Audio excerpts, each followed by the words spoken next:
So, hey guys, Chauzu here. So we're back with another new team for the new Grand Voyage against Zoro. We're doing level 5 again. I just want to say briefly that this is not the most accessible team, but to start this video I'll go through every single team that exists for level 5 Grand Voyage Zoro right now. So if you're not caught up, you can check this out. I'll leave links to all team below. Anyway, this is the first team, it's the intended team. I think I'm the first one who uploaded it, but I definitely don't want to take credit for this. This is basically the team Bandai made that I reverse engineered. Double V1 Mihawk with limited expansion, and yeah, if you saw the team, this actually does require quite a bit of investment. So even if you do have the Mihawk, it's not free by any means. I just showcased here a bit that you could use Raid Croc instead of Ray League, but both works. Ray Croc obviously more accessible, but yeah, you do need to invest in him in levels as well, I'd say. As a second team, I think a JP guy posted it on Twitter, and Gin was the first one who made a video. So great job to Gin with that team for sure. And yeah, this team is great. We 3 Mihawk as captain resist paralysis. We have a Mihawk friend.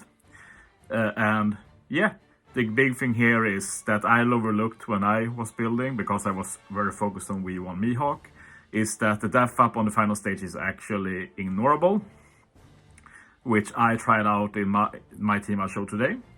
But yeah, this team is definitely really good. It does need a few final tap levels on Roger Whitebeard though, so it's not like the most accessible, but I feel like most people should be able to build this eventually. This is the team that Subconsci uploaded earlier today. It's really good. When I saw it, I basically facepalmed IRL because I got stuck on this GV when I made my team, because I was sure that Ein was intended to use, since Ein full resist a special bind. But I was so focused on V1 Mihawk that I couldn't see like the bigger picture. So when I saw the Ein, I saw the Zoro, I saw Roy Viper, I was like, obviously. Great play though, like can't take any credit from that. Subconsci always delivers with the teams. So yeah, it's a very good team. It's probably the most accessible one, at least in terms of investment needed. I didn't really see stage 4 how much that was needed. That might be a bit harder than stage 5, funnily enough, in terms of damage. But yeah, we won Mihawk friend again.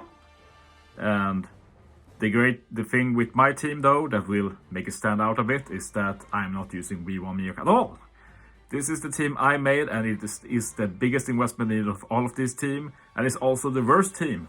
But it doesn't use V1 Mihawk friend, it uses V4 Law friends, V2 double V4 Law, which looks very weird. But basically with this team I didn't have a lot of way to add more damage final stage.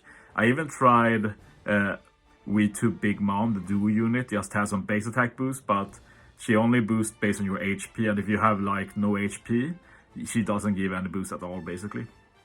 But yeah, we do have V2 Zoro on this team, which is cool because he both gives attack boost and he gives Call Affinity for 3 stages, so you can use him as a substitution for Shanks basically.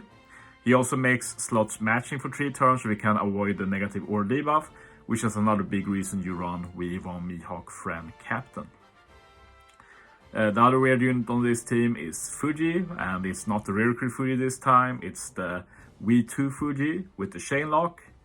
And yeah, happy I can use him again. He wasn't really that great for last Grand Voyage either, and he's not this time either, but he does give 3 turns of chain lock, so that's pretty nice.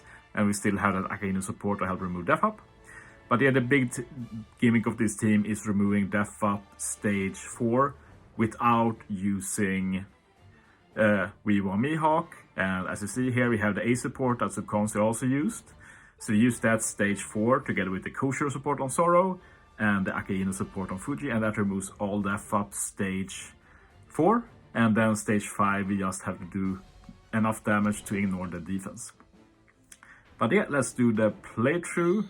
This team is actually very fun, but again, I'll say this is not a great team to beat this content with. I will not recommend that, but I just love making teams, and I feel like the 2 teams I showed earlier, like with Roddy Viper sub and V1 Mihawk friend, they are definitely the most accessible we'll get right now.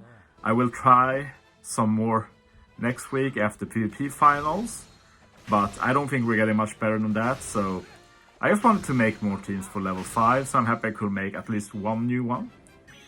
And this is like, I can actually say this is my team, not like the intended team before that I just reverse engineered. It's not a big achievement.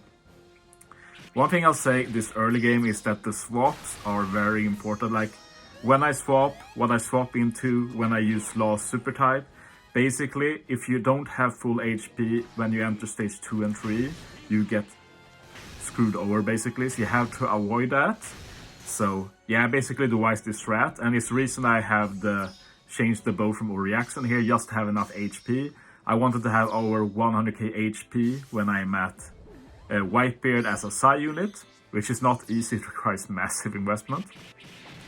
But yeah, with poison sockets we can just ignore the poison and we just have to survive the 100k fixed damage hit, which is actually probably one of the main stopping points for less invested players. That's a very hard hurdle to overcome. But yeah, we've saved Mihawk's super type for this. Get a guaranteed full board of matching orbs. And yeah, fairly easy to kill now.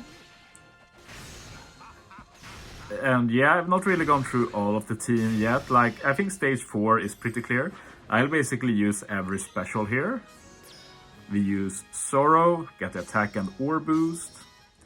Roddy Whitebeard to buff the attack and ore boost and help remove the death up. Fuji to get a chain lock this stage and next stage. One Law to get ore boost this stage and next stage. And then we have Law and Mihawk left for final stage.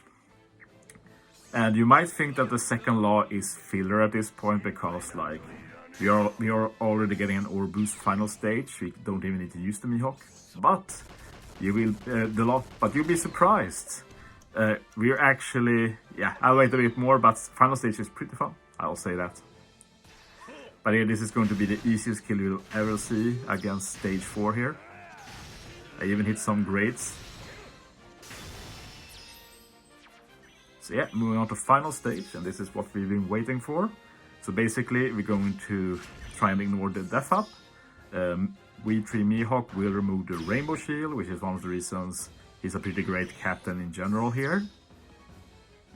Since he both resists paralysis and he can remove Rainbow Shield. And there's only 2 spots that doesn't get the 30 turn special bind, so.